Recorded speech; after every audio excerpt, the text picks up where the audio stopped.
एक दिन महाराज और रानी के साथ सभी सभासद एक वनभोजन में जाते हैं। रानी कई सालों बाद ऐसे एक प्राकृतिक स्थान पर आई थी, इसलिए वो इस जगह को इतना जल्दी छोड़ जाने के लिए तैयार नहीं थी। वो महाराज को ये बात कहने पर महाराज बहुत चिंता में पड़ जाते हैं। ये सब जंगल में जैसे तरह के खतरनाक जानवर रहते हैं, उससे भी ज़्यादा खतरनाक है यहाँ रहने वाले डकैत। वो लोग दिन के समय साधारण लोगों की तरह खेती करते या मछली पकड़ते या कोई दूसरा काम करते। ऐसे कर वो लोग खबर संग्रह करते और शाम होते होते वो लोग जंगल में अपने डेरा में आकर डकैती का प्रस्तुति करते। अच्छा समय देखकर माँ काली का पूजा कर नरबलि भी देते और डकैती करने निकल पड़ते। रानी को ये सब बातें समझाने के लिए काफ़ी नहीं थी, इसलिए महाराज को मजबूरन उनकी बात माननी पड़ती है। हालांकि उनके साथ कई सारे सैनिक थे, परंतु शेर के अड्डे में कई सौ हरिन घुसकर भी शायद शेर का शिकार बन जाते हैं। अभी रात का समय हो रहा था। महाराज और रानी के साथ कई सभासद बाहर बैठे हुए थे। सेनापति पहरा दे रहा था। इतने में महाराज को दूर से कई सारे मशाल की रेखाएं दिखती हैं और सेनापति को बुलाकर पूछने पर वो कहता है कि महाराज, करीब 100 लोगों का एक बारात इस तरफ आ रहा है। और थोड़े समय में बारात के बाजा की आवाज़ पूरे शांत जंगल को रोमांचित कर देती है।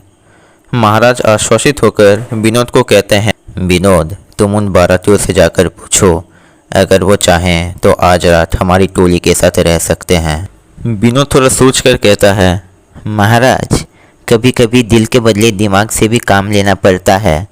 आप तुरंत सेनापति को बुलाकर सैनिकों के साथ प्रस्तुत हो जाने को कहिए। मैं पंडित जी से थोड़ा बात करता हूँ।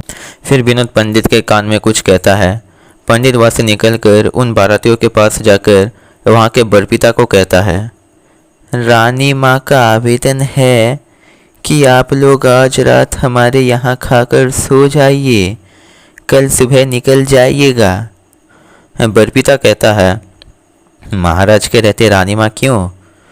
पंडित उत्तर देता है, असल में महाराज एक दूसरे स्थान पर गए हैं, साथ में विनोद और सेनापति भी है। हमारे यहाँ केवल रानी माँ और कुछ सैनिक ही हैं। बरपिता कहता है, यही तो हम चाहते थे, रानी माँ को बोल देना हम आ रहे हैं। पंडित वहाँ से प्रस्थान करता है।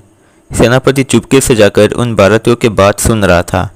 वो सुनता है कि जो आदमी अपना परिचय बरपिता के रूप में दे रहा था वह कह रहा है, अच्छा ही है, पूरा रास्ता खाली है, न महाराज, न सेनापति और न विनोद।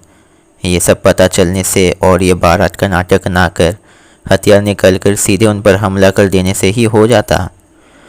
सेनापति विनोद को जाकर सब कुछ कहता है। पंडित भी विनोद को कहता है। फिर विनोद के कहने पर सेनापति सैनिकों को उन बारातियों को चुपके से घेर लेने को कहता है। फिर मौका देख सारे सैनिक उन पर टूट पड़ते हैं। उसी दिन रात उस जंगल का कुख्यात डकैत वर्धाचंद के समेत उसके पूरे गिरोह का सफाया किया जाता है। महाराज विनोद को उसके उपस्थित बुद्धि के लिए पुरस्कृत करते हैं।